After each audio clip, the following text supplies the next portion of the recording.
Hey everybody, it's Eddie Joe on Crypto for GrowMyBag.tv. I hope you're having a good one. What's good, what's good, what's good? So yeah, today is the Sunday Roundup, where we take a moment to look backward over the past week to see what was going on, right?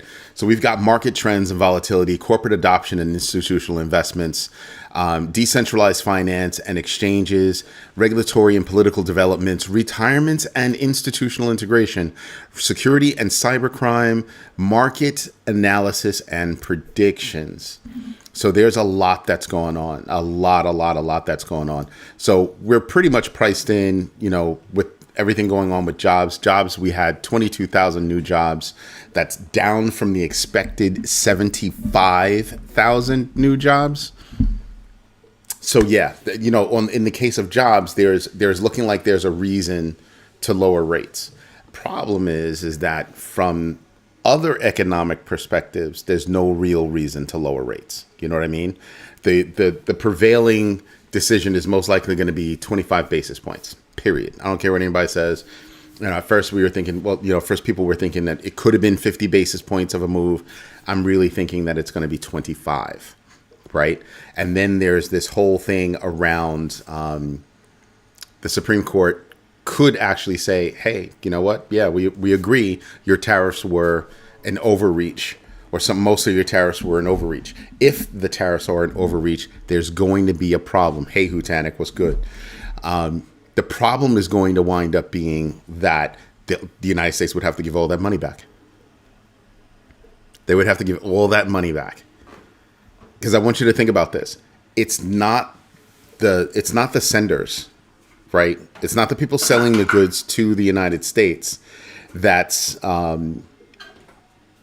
paying the tariffs. It's going to be the companies that are making the purchase that have to wind up paying the tariffs, right? So with all the machinations going on around the world, ship it here, somebody else owns it, and then ship it to the United States. Yeah, that's an interim step. Still costs a lot of money, but you might save on tariffs because, technically you're not buying new goods, you're buying used. It's like a whole big thing, right? But if we have to pay back that money, it's not going to be cute. So then I'm looking at that and I'm just saying to myself, it's not easy to kind of predict what your business is going to be able to do. So a lot of these businesses are trying to figure out, how do I hire? How do I purchase? All these different things that are going to affect their bags. And, paying tariffs and then getting money back from the tariffs. And still, think about this. Even if they get the money back from the tariffs, hear me out. This administration, this new regime is still going to try to figure out a way to extract that money. They're still trying to figure that out. So do you get that money back in that scenario? Do you get that money back and immediately put it to work? Or do you get that money back and you immediately sit there and think about it or put it to the side for whatever else could be coming your way? True risk management in business. That's what I would probably do. I'd probably just put it to the side, maybe put it in some treasuries so that you could earn a little something on that money. You know what I mean? Mr. Big, what's good? Right? So you start to figure out, what am I supposed to do? You're kind of in a business limbo, a monetary limbo for those companies that are trying to purchase from overseas. Mind you that, if you're a small company, if you're still in business, you still have issues that you have to contend with. The de minimis piece is still in effect, or the removal of it is still in effect. So all those small businesses that were making those purchases overseas, no, they're still going to get kicked in the teeth. And mind you, that some of them also did have to pay, those tariffs. And then you wonder why all these companies are like, no, we can't afford to foot these bills on our own. We're going to have to pass that along to the customer. And some of those businesses have already started passing it along to the customer, thinking that, the tariffs are going to be the law of the land. Just to find out that, hey, maybe not. That's a lot. And yeah, that was just this week. So imagine. Or last week. So imagine. That's a lot to contend with. That's a lot to contend with. Like you said, Hutanik, it's going to be difficult. It's going to be difficult to see how that goes. And you can only live in a state of limbo, but for so long. And then you're going to have to make the hard decision on, I'm expecting the tariffs to come. I'm expecting something to come. I'm expecting some kind of tax to hit my business. I just don't know what it is. So how do I continue investing in this country if I don't know how? And we're even talking about businesses that have been here for a while, that are, building here, doing all kinds of things. And I'm just like, yeah, how does that happen? And then we also sent a message to the world saying, you could have your employees here that are teaching us how to.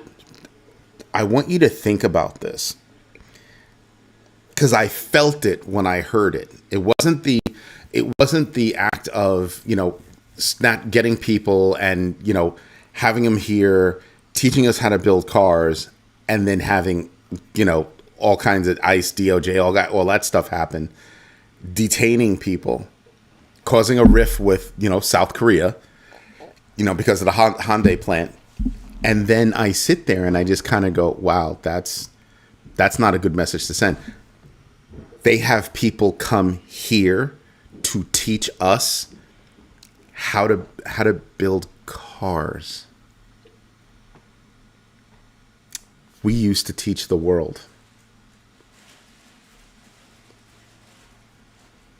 That's what hit me. That's what hit me. So you have a Hyundai plant that was here, and a lot of those people that were at that Hyundai plant were from South Korea. And then it also raises the question, well, how long have they been here teaching us? Right? Were they teaching or were they building? So there's a big question around that for me. So yeah, you might be manufacturing your cars here, but did you actually bring jobs here? Like, how much money is that affecting us by? So I'm thinking about that kind of thing. Like, that's not small. That's not small at all. And so, yeah, I think about that. That's a lot to contend with. And I think it's,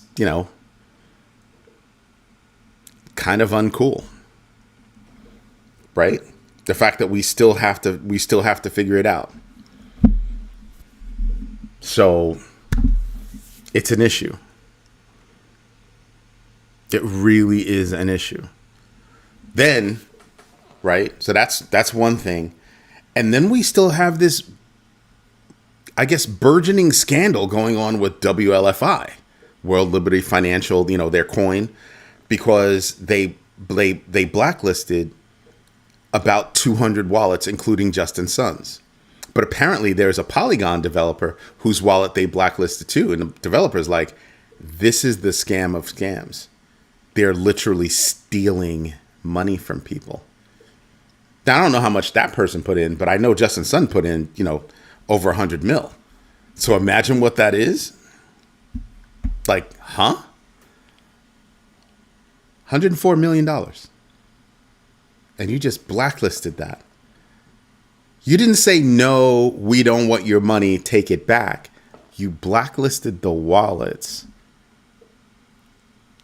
And that means that they're literally stuck holding the bag, and there's nothing they can do about it. I think there are court cases that are going to wind up coming up from that. You went a step too far with that whole thing. It was a little bit fishy with USD1, but it was done in a way that, hey, we didn't make that deal. We weren't involved in that.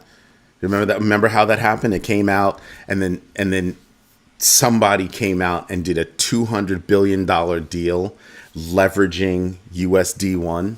That's the regime's, stable coin.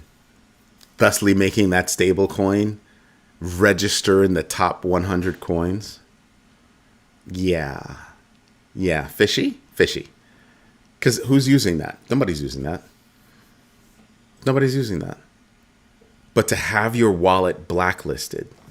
Yeah, there are all kinds of problems there. And I'll get to these comments in a moment. There are all kinds of problems there. And one of the problems is going to be that, how is that not theft? Thanks for your money. You're locked. And a lot of people were like, "Oh, that's got to be all Justin Sun," and I said, "No, it's not just Justin Sun." So I think there's going to be a lawsuit. How could there not be? Because for what reason do you blacklist those wallets? I can't stand Justin Sun, but in this regard, he bought something that he believed was going to be something of value, right? And then so I give you the money, or I give whoever the money, and then boom, blacklisted. And so all these other wallets blacklisted. That's theft. That is theft. What's the other term for that? Ponzi scheme? No, it's not a Ponzi scheme. Fraud. It's fraud. Like, I don't see how it's not. Because, again, what reason do you have? What reason do you have to blacklist that wallet? Like, what did that wallet do? Your coin hasn't been out long enough for that wallet to do anything. So what did that wallet do? And what if they did want to buy it and then hold it for 2 seconds and sell it because they would have made money? And isn't that a part of investing? Help me to understand this. Help me to understand. I'm not trying to be funny. I'm being dead serious. I've yet to hear why they blacklisted those wallets. So I don't know. And so if everybody was thinking, oh, well, it must be a side deal with Justin Sun, blah, blah, blah, blah, blah, blah. That's a pretty nasty thing to do, no? That's a pretty nasty thing to do. Because I don't think that was an OTC move. If it was an OTC move where they bought directly from them, right? I can understand, but he probably bought that open market, because who was covering it? Nobody's covering that cheesy ass coin. You know what I mean? Just come on, stop it. And definitely not enough to cover 100 milli. So that had to hit the market. Everything about this stinks. Let me get to these comments. Don't know what that means.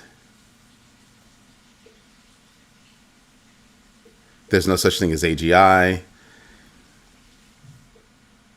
Biggest scam on earth. Money laundering. It would be money laundering if Justin Sun was in. No, it's not even money laundering. Well, is it money laundering? I don't know. I know it's at least fraud. Money laundering. It would be money laundering if Justin Sun did something, and then like both parties would have to be a party to that. It's theft. It's $100 million theft. It's over $100 million theft, right? Total up those 200 wallets that got blacklisted. That's the amount of theft. Justin Sun was 104 million alone. But I mean, how many people does it take to be a class action? I think doesn't 200 qualify? Doesn't 200 qualify? And then fraud. Oh, but that would have to be investigated by the DOJ, which is also controlled by, yeah, see how this is working? I don't see. I can understand if you were saying that these 200 wallets were in cahoots and blah, blah, blah, blah, blah, blah, but then prove it. Come out with it. Say it. Hey, here's the proof. This is why we blacklisted those. I have yet to hear a reason why those wallets were blacklisted, so I'm sorry. It's fraud when a publicly traded company injects liquidity into crypto launder. I don't even understand that. You have a period at the end of that.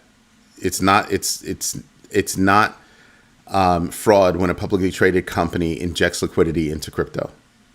That's not fraud. The fraud is I'm buying something from you that I believe is of value. You control it, and then you take my money and then you blacklist my wallet. That part is fraud at the very least. I think it's theft because you never delivered the goods. So like I said, very least fraud, I think it's theft.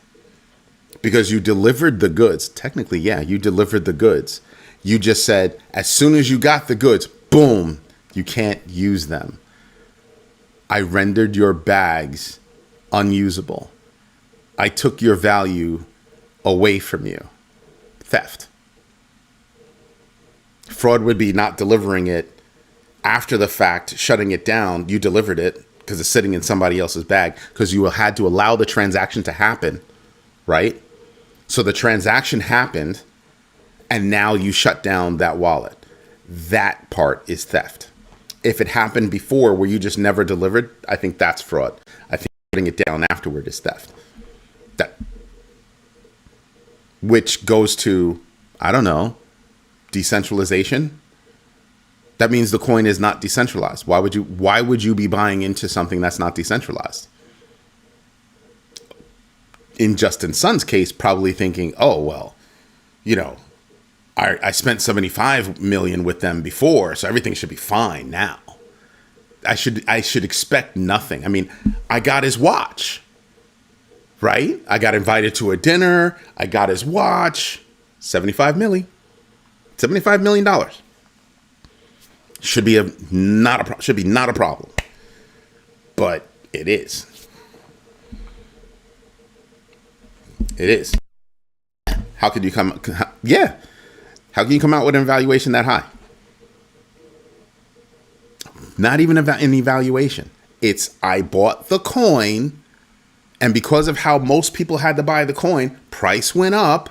That's not an evaluation. That's the market. And you just said, nah, we're just going to blacklist your stuff, which means almost in effect, oh, it just hit me. I don't know what to call it. Hear me out. So you drop the coins, you sell it, you give the coins away. Here's the 100 milli. Here's the bag. Bag is rendered useless. You have 100 extra milli, and nothing. It's not burning, but it's as close to burning as you can get, right? It's as close to burning without burning. So they would have to unblacklist those wallets to bring those coins back. They're only this far away. And then you say, well, wow. And then, I mean, it was never decentralized to begin with, right? Because they only released 24.5% of the tokens. So I don't know about you. I find that to be a problem. I mean, what do you say behind that? Right? And then, yo, Enrique, what's going on? It's not a matter of wait and see. It's right there. The only thing I'm waiting to see is if there winds up being a lawsuit. I'd be bringing a case. I just spent 100 mil. Yes, I know. If I'm Justin Sun, I'm sitting there and I'm going, yeah, I know I'm loaded. I can afford to buy that freaking banana that he ate. Hear me out, though. I do that. And then I'm kind of like, I have no idea what Alt 5 is, Alt 5 Sigma. I have no idea what you mean by that. No idea what that means. Is that a company? What do you mean? You got to speak in whole ideas. I'm not gonna be able to follow what you're talking about. But that's a problem. So that definitely shines a bad light, and to me, it's going to shine a bad light on every coin that they've touched, that they've created. And let's see, Melania Trump, USD1, WLFI. I could have sworn there was another one by the little Trump, right? The youngest son. I thought he had a project. But at the very least, that's 4 projects that I would definitely be looking at and saying, yeah, I wouldn't trust. Based on this, those are 4 projects I wouldn't be touching. I would completely stay away from those. Then you had some whale move 31 BTC to Ethereum. 31,000 BTC converted to Ethereum. Wow. Wow, wow. Again, when I look at Bitcoin, I think of Bitcoin as being something else, right? But that affected pricing.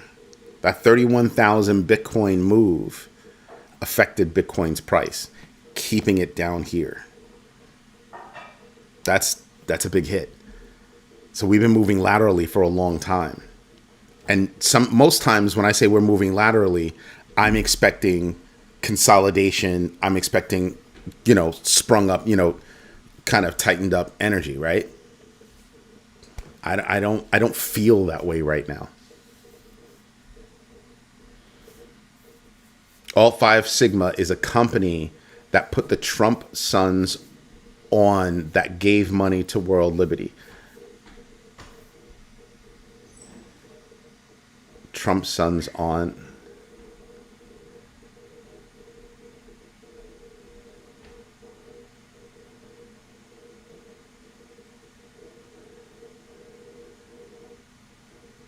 Oh, on the board. Okay.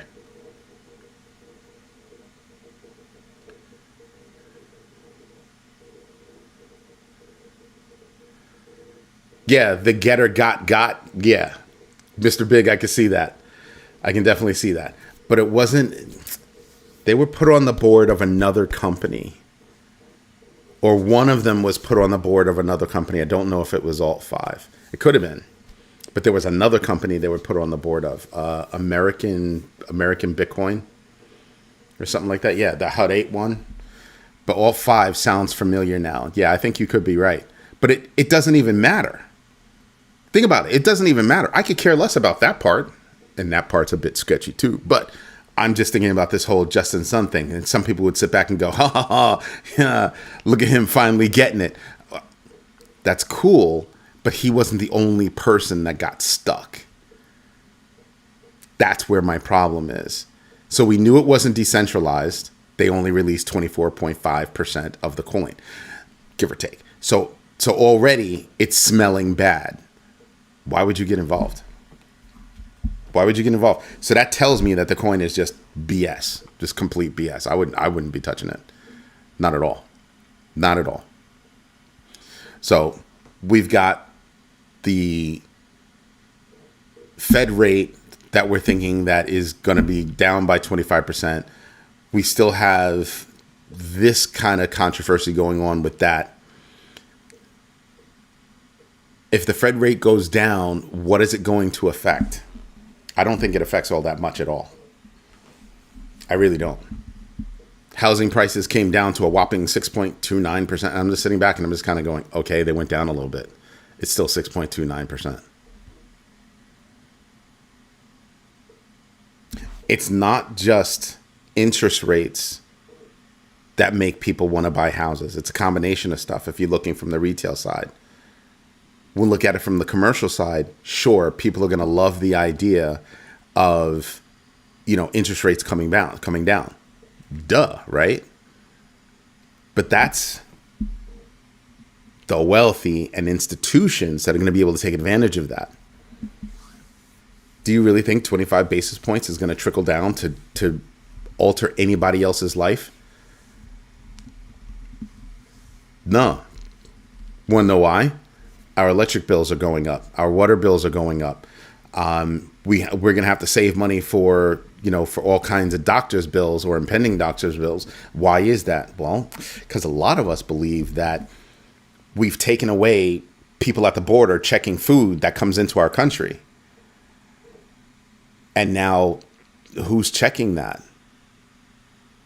We had the owner of a restaurant over this past week, not of a restaurant, but like one of the biggest restaurant owning companies. They call themselves a real estate company because that's technically what they are. Come out and say there was a whole bunch of cattle that was diseased that came across the border from Mexico, and it hit the beef hit our cattle in the United States. That's going to cause a problem. So beef prices are up.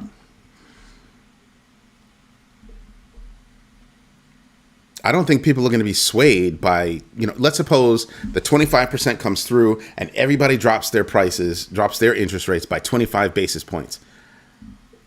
I don't think that's going to drive anybody to want to buy a house or make any big moves. We're already seeing the automobile industry take major hits. Why is that? Oh, well, because people are worried about their money. We're seeing defaults on loans. We're seeing defaults on student loans. We're seeing cars get repoed. Cars have been getting repoed, by the way. But we're seeing that. We're seeing upticks in that. We're seeing upticks in food prices. That 25 basis point move is not going to do jack for the regular person. Period. It's not going to do anything for that regular person. So when I look at that, I'm kind of like, yeah, it is what it is. Do your own research. Know your entries and exits, and absolutely invest deliberately. I'll say it again. Do your own research, know your entries and exits, and absolutely invest deliberately. That's the GMB3. Practice that. Tokyo's Metaplanet acquired another 1,009 Bitcoin, about 112 million. Largest Japanese-based stakeholder of Bitcoin. Okay. Coinbase and OKX enable self-managed superannuation funds, SMSFs. It's a mouthful. To invest in Bitcoin, right? In Australia. That's actually a very big deal. Those are really big moves by two companies. Then you've got US 401k integration. That's happening in the United States. Decentralized finance and exchanges. DEXs are dominating with, what is it, $1.15 trillion in trading volume in the month of August, surpassing centralized exchanges. Over the next few years, I think you're going to continue to see that. It kind of goes like this right now, but I think at some point you're just going to see DEXs take off. Why? Because exchanges are banks. They're the new banks. And there's a negative on banks. I hate being called Ed, so you know. My name is Eddie, not Ed. I hate that. I got a question. Is there a way to post pics? I've looked, but don't. Yeah, there is a way on Big Baggers. There's an image button when you're sitting there. When you go make a new post, there's an image button. Click the image button, and then click crop, and it's there, and you can post an image. We have to work on resizing the image, because right now it'll post the image this big, and it might cut off the image. So we've got to fix that. But yeah, you can post images. You can definitely do that.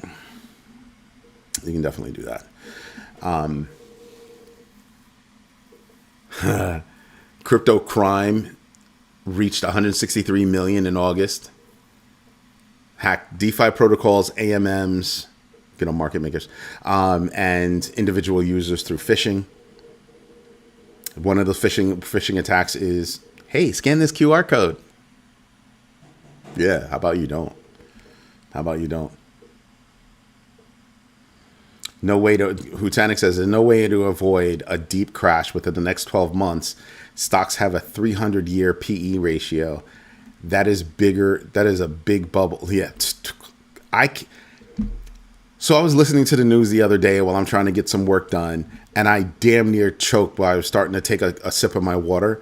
And it's because I heard Jim Cramer say freaking Salesforce has a 180-year valuation. I was just like, or 180 times earnings. Those are years. And I what? How? I get it. So many people use Salesforce. For a small business, Salesforce is overkill. Salesforce is very much a freaking overkill kind of deal. Right? And they have all these other companies that are tied to Salesforce that you can use their services on top of Salesforce. So you pay the Salesforce fee and you pay their fee. It's too much. And you sit there and you're kind of like, yeah, there are so many businesses that are just not going to use Salesforce. People are looking for short, quick apps that can get the job done, not these full-blown, got to go get a college degree to learn how to use this software. It's supposed to be easy. They're not making it easy. So I can see Salesforce going away. I mean, not away, but I can see them diminishing over time because so many people are into smaller, lighter weight kind of apps that do their job. Going on a fishing trip, where and what kind of fish? Just asking for a friend. I'm not jealous. I'm not jealous at all because we went fishing a few weeks ago for flounder and sea bass. Got some flukes up in there, man. It was fun though. It was a lot of fun. Nobody was on a boat because we went during the week, so it was kind of nice. Definitely kind of nice. What else do we have? Retirement and institutional integration. Spoke about that. Security and cybercrime. We've got 163 million. Spoke about that. Mitigation strategies. Experts urge users to replace malicious contracts. There have been smart contracts that have been plagued, so you should be looking at stuff like that. Contrarian opportunities. Alex Kruger. Argues that broken charts and panic signal buying opportunity. Yeah, I buy into that. I can kind of buy into that.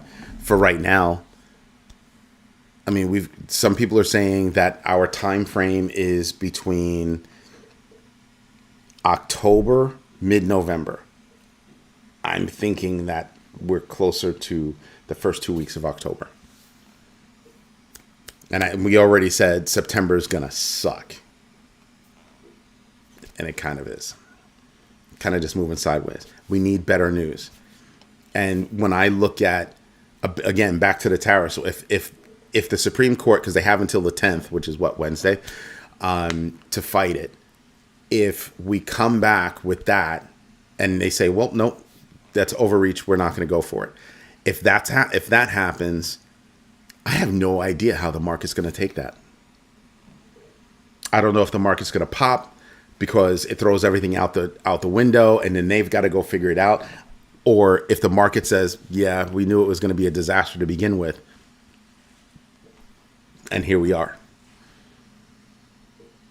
So, I don't know. I do not know how the stock market's going to take it, which means I do not know how liquidity is going to move. Okay? I'm still guessing. I'm still trying to run the math. I'm still trying to see, well, what are the chances of the Supreme Court saying it's overreach? Because that's the whip of his pen is not what's supposed to set tariffs. Broad stroke tariffs like these. One-offs, maybe you can get away with it, but you're setting policy with the stroke of your pen, and that's what causes the overreach. So I'm just wondering how that's going to work out. How does that pan out? I don't know. It's going to be interesting to me. But I'm kind of stuck. I do not know how to maneuver the money because I don't know. You're thinking BTC 130 to 140 on the next pump, says Red Star. Possible.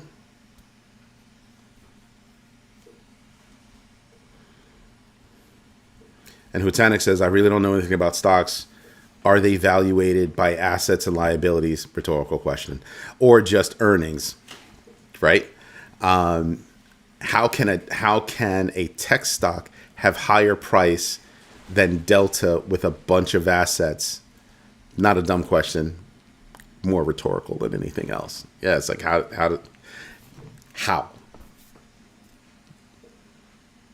And then what gets me is that everybody's looking at Nvidia.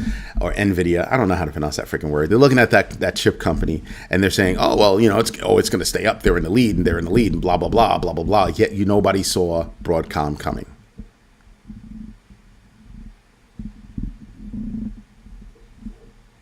Broadcom's making moves. AMD's making moves. And what are they doing? They're saying, sure, you could have that market all the way up there. Sure, have fun with it. Where are these companies going? Intel came out with their new B350 chip. And they're like, it's a 16 gig chip. Wonder how much that 16 gig chip costs? Oh my God. Only $350. I know a lot of people saying only $350 for a 16 gigabyte GPU. $350 is no joke. That's taking knees out. If it does even half of what it says it can do, that's taking knees out. That's saying you could have that market up there. We're going to start to chip away at you at the market down here, the desktop market, the gamer market. Something else that I saw over this past week that makes me look forward is talking about tech stocks, Microsoft. And some people are sitting there going, Microsoft, what's Microsoft? So Microsoft has an operating system called Windows 11. It's one of the most bloated packages out there. It eats up memory. It eats up bandwidth. It eats up CPU speed. It eats up just like a whole bunch of stuff. Now, take a step back and start to think about how some of these other chip manufacturers are coming out with chips, Intel, that's saying, well, listen, if you load this up with Linux, you don't really need, I mean, why do you stick with Windows? What is Windows doing for you that you can't do with free Linux, and you can still use, your Microsoft Office Online? What do you need? Ooh. Because Microsoft isn't trying to allow you to use a desktop package anymore. Nobody is. Everybody wants you to use stuff online. So if I use stuff online, is Microsoft cannibalizing its desktop? Because truth be told, if I want to play games, Linux is the place to be. So if Linux is the place to be, if I want to run games, and forget about it, if I want to run, AI, oh, my Lord. So NVIDIA might be the crown jewel, but I don't need a Rolls Royce. I'll take that Benz. I'll take that BMW. Let's see where I'm going. So is Microsoft shooting itself in the foot by not having a clean copy of Windows? I think they are. Nope, you don't need any. You do not need Microsoft Outlook on Windows. You do not. Again, Office Online. On the AI tip, I think Adobe stock is trying to sneak in with that Creative Cloud suite. I think Adobe is going to get kicked in the freaking teeth because they're bloated, they're overly expensive. They want you to continue to pay huge amounts of money for their online services when you can pay far less money for the same stuff online. And if you really want to get funky about it, these new chips enable you to run AI locally on your desktop. So think Flux, think things like that are running locally on your desktop that give you the same kind of, What do I need with, a bloated Photoshop? I can do special effects. You think you need After Effects or Adobe Premiere to do this stuff? Nope. I don't. I can save money by using these other pieces. Go to labs.google.com. They have a whole bunch of stuff that you can use. So when I look at earnings and I look at tech that's trying to move over the past week and I start to look forward, those are the things that I'm playing out. Oh, you want to give me an AI PC that's already preloaded with AI and all that stuff? Oh, that's cute.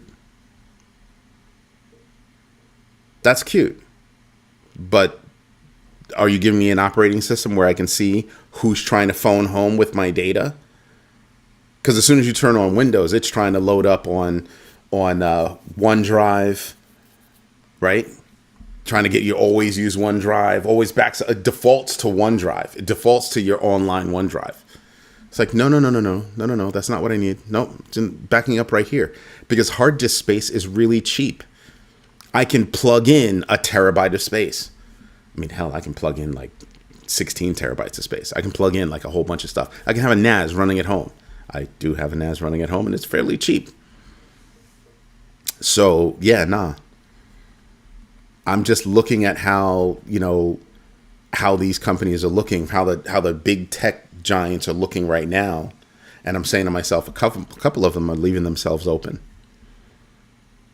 A couple of themselves are leaving themselves open to cannibalism or to just losing out on opportunities and having others come in and eat their lunch. Linux isn't even a company. It's just an OS, an open source OS that people can lock down kernels and just run bare bones, locked down Linux, play their games, do AI, do their work, and keep it moving. Yeah. Another thing that I'm looking at is there was a whole bunch of news around OpenAI. What news, Eddie? What news was there? You should have watched all the videos. But there was news where OpenAI said, hey, we share your data with law enforcement. If we look at your data and it tells us that we want to do something funny, we send that to law enforcement. Wait a minute. They already have to hold all of your data, all of your conversations. Why? Because there's a lawsuit against OpenAI from the New York Times, because the New York Times is going to win. Because the New York Times is saying, look, you illegally tapped into our resources and trained your model on that. You're going to have to pay up. And I believe they will have to pay up. I firmly believe that. But that's not the point. The point is that they have to keep all of it. So when you say, hey, I want you to delete all my data, you're not telling them to delete all your data. You're technically making a request. Could you please delete all my data? In which case, the answer could be and is no. So I want you to stop and think about something. Any company that's leveraging OpenAI, leveraging ChatGPT, why are you doing that? Why are you doing that? Hell is wrong with you? You should move. That right there, that one, you should move. Why? Well, because it's a security risk. It's a security problem. The constant tweaking in the background of whatever model that you happen to be on, constantly having to change and fix your prompts and everything else, that costs you money as a small business. So OpenAI has a problem, but they have a huge valuation and companies still keep running to them. And I'm just like, there are so many other things that you could use that won't put your data at risk. So I think there's a problem with OpenAI. Here's the other issue. Does Tesla make their money off of Grok? No. Does X make their money off of Grok? No. Does Google make their money off of Gemini? No. Does Meta make their money off of Llama? No. What am I getting at? What I'm getting at is the standalone company that specializes in only AI is going to lose. They're going to lose. Why are they going to lose, Eddie? Well, because those other companies make money in other ways. They're just allowing you to leverage AI because they need to leverage AI and they need to stay at the forefront of your mind. So we're going to create this thing and then we're going to leave it to the world to go ahead and go use it. Do you really think people are going to continue paying money for that stuff? Nah. Because there'll always be somebody out there that's training the new models on up-to-date information. So right now, if you download most models, most locally run models, they go up to October 2023. That's where they stopped. So up until that point, the models had already consumed everything that man has ever done. Man, woman, rat, cat, dog, child, whatever. Already consumed. Already trained on all that.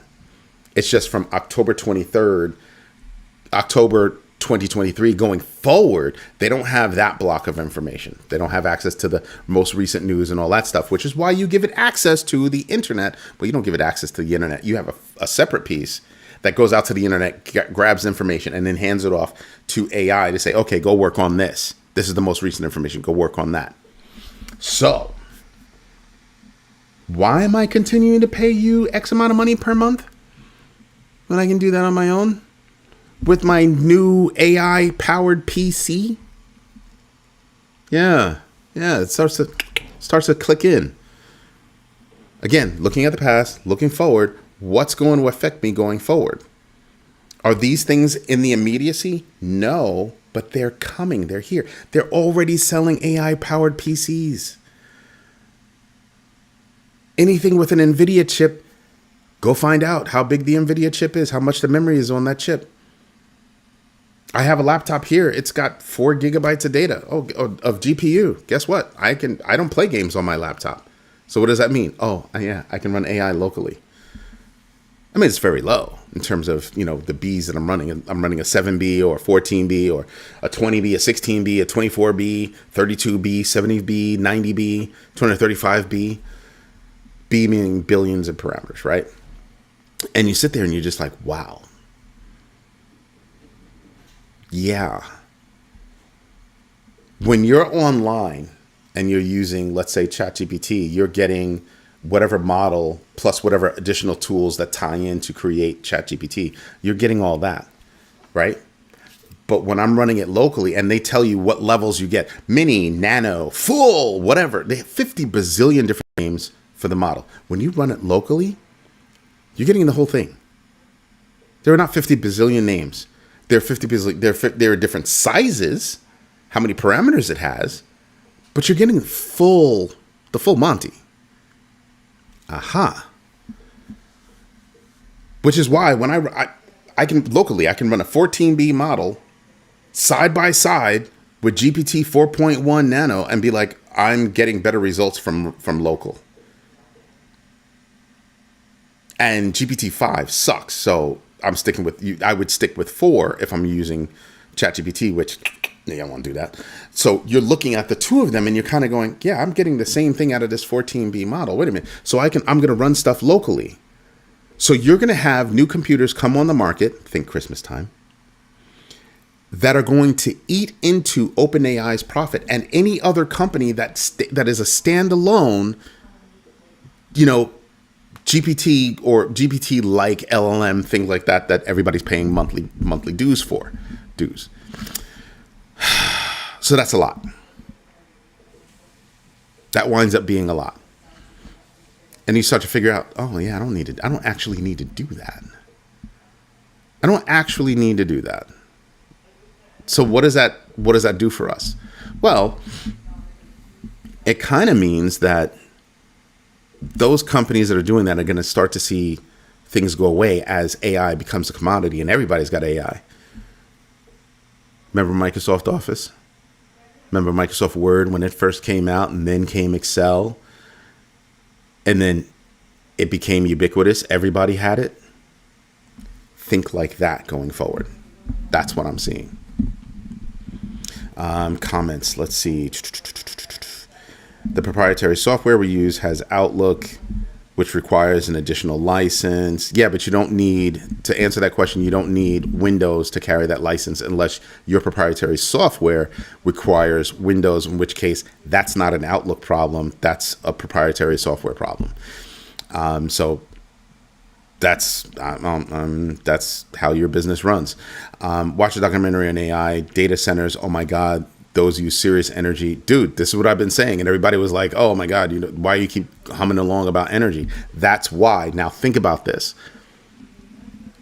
You could not possibly, because I want you to think about this from a practical perspective. Everybody and their mama has AI running locally on their computers. We're not consuming any more energy than what we did before. So why are those data centers running so hot? What else are they doing with the data? Because remember, they're not just running those LLMs. Oh, that's right. They're effing with the data. They're slicing and dicing. They're doing all kinds of additional analysis that the regular person is not going to do. They're just doing their thing. I got out of it what I needed to get out of it. So it is quite possible that you could have LLMs running locally on people's machines that don't require going out to the internet and using your data center. So it's quite possible that everybody who's trying to build out a data center could lose out, as in overspend. So yeah, dumb question, you guys. Are they running all these LLMs on Linux just as easy? They could be. Who knows? I would be. Like, what? Why would you run it on anything else? Linux is about that big. No bloat, no nothing, clean. I'd be running it on Linux because I could do it at scale. Why would I be running Windows? At that scale, why would I be running Windows? Serious? Yeah, no, I don't think so. I do not think so. I do not think Windows is a thing for them. Linux is just as easy. Linux is, and God, man, Linux is so clean. It is so clean. And you can build your own kernel. You could do all kinds of things. I only need these things to run. When you need it, you load it. You don't need it, you don't load it. What's the problem with Windows? Oh, yeah, that's right. It loads freaking everything. It loads freaking everything. It's the worst. It's the worst. Again, I go back to, you're running a data center. You have all these blades, to your point, Hutanic, all these blades running.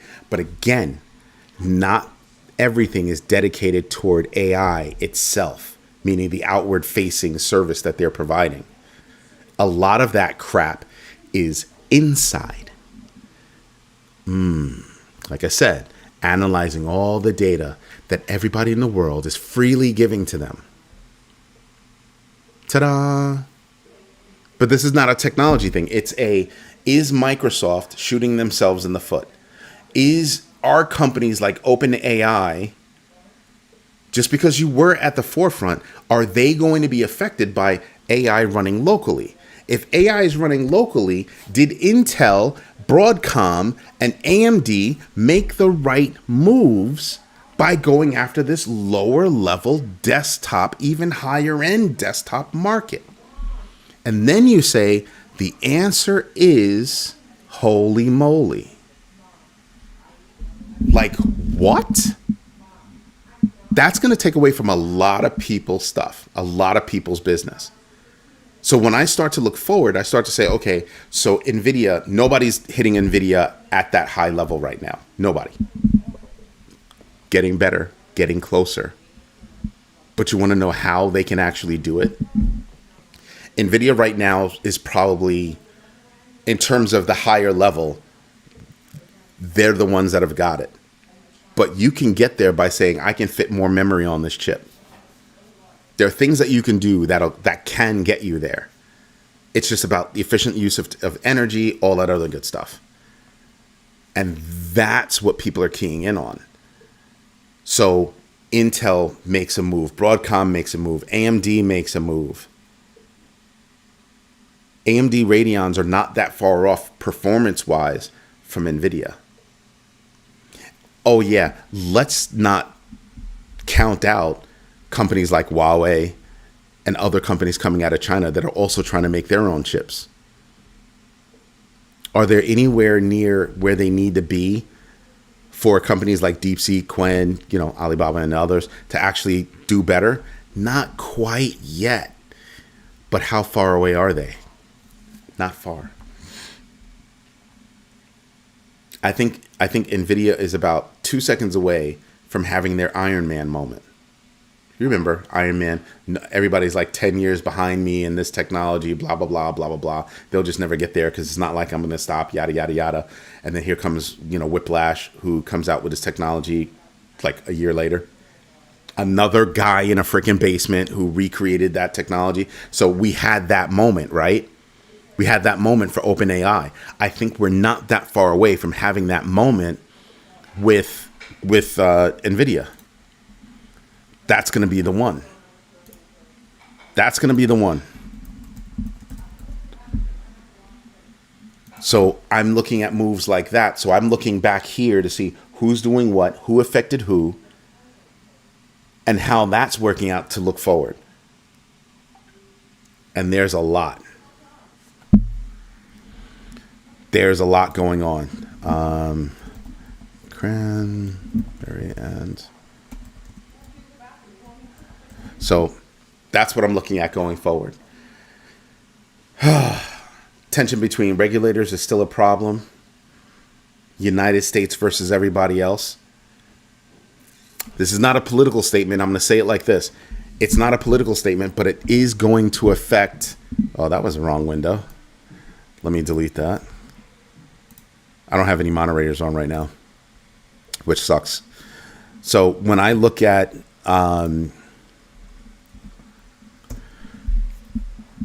sorry about that. My son's at the store trying to figure out what we're going to have for the football games. So when I look at everything that's going on with regard to, tensions, geopolitical tensions, the United States seems to be standing on its own. Economically, that's a freaking problem. Right now, what block do we have? Henry Kissinger described it as the triangle. So you have U.S. and China kind of together as one side of the triangle and Russia apart. Now what do you see? You see Russia and China together forming one side, and the United States is apart by itself. We're on the wrong side of the triangle. Then you have all of the other countries that create this block. Go look up that picture with Modi and Xi and Putin and the rest of those leaders that are standing there in opposition to the United States. Their focus is the United States. Economic destruction. And with the turmoil that we're causing ourselves,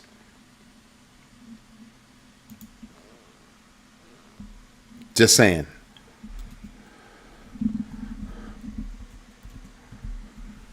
That's a problem for us. It's not a small problem either. Economically, the United States is isolating itself. So when I look at everything, it's not like how I looked at everything 2, 3, 4 years ago. That's not how I was looking at everything. How I'm looking at everything now is there's no way in the world that I can only consider, yes, bricks, but beyond bricks, bro, beyond bricks. I can no longer consider just investing in the United States. I've got to consider where else can I invest outside of the United States. Crypto gets me there. That checks the box. But are there stocks? Is there anything else that can get my money working elsewhere? Because as long as we are taking this extreme isolationist strategy, I can't even call it a strategy. We're taking an extreme isolationist stance against the rest of the world, including our friends, literally including our friends right here on the same soil, right here, Canada, Mexico. Meanwhile, who's having a freaking economic renaissance? Mexico. And what are we doing? Flexing on Venezuela. Are you serious? Come on now. Economically, we've backed ourselves into a corner. Our partners can't count on us because of tariffs, because we're busy devaluing the dollar, because we think that's going to be a way to get rid of debt. Granted, the rest of the world has debt too. We just have the most. So at what point do we change? Under the current regime, we're doing some really crazy moves. They're whining about having to give back the money. Bessent was out there saying, "Oh God, if the Supreme Court goes against us, we're gonna have to give massive amounts of money back." What do you mean massive, bro? What do you mean massive? It's not massive, and it's money, and it's basically money you should never have collected. That hurt businesses here. You want to know what else people are not paying attention to? Farmers. Farmers are not selling soybeans. You want to know who the biggest buyer of soybeans was from the United States? China. Where's China getting their soybeans now? South America.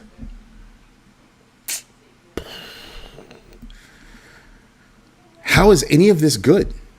How does anybody sit there and look at this and go, "Oh, this is good stuff. We're moving in the right direction"? How do you get there from here?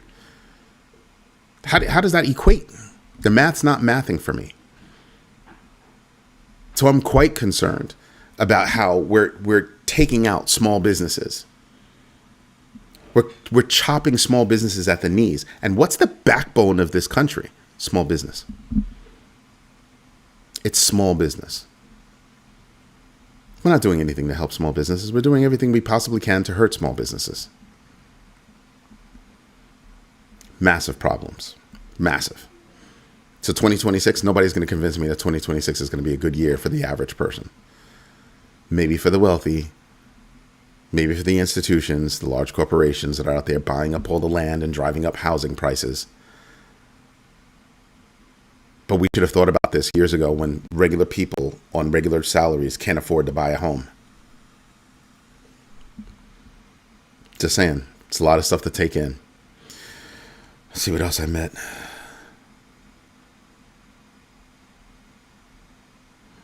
Don't care, that's political. Exactly.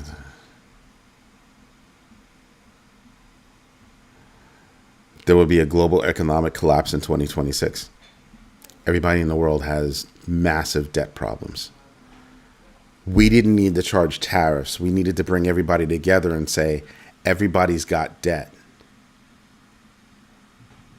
So if everybody has debt, then nobody has debt. We need to revamp things. The world needs to revamp things. Instead, we're running out here and still trying to, beat up on countries that we think we can beat and take their natural resources. Not us, the United States. I mean, in general, big countries are doing that. France is paying the price for that, right? France is probably going to be looking for a loan from the International Monetary Fund. Because the countries that they were in control of said, nah, go kick rocks, go pound sand. This is our land. These are our resources. We're not giving it to you anymore. Get out. Aha. The world is changing. The world is changing. I implore you to start looking at international news. That's why I tell you news from around the world, and I don't focus on news that's just here in the United States.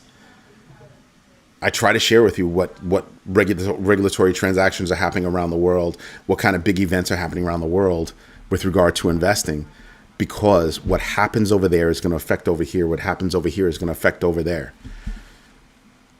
The world is not as big as it used to be. The world is quite tiny. It's itsy bitsy little blue marble. And literally, we can see around the world now, things like video conferencing. We can move funds around the world in minutes instead of days. The world is tiny as F. Do your own research, know your entries and exits, and absolutely invest deliberately.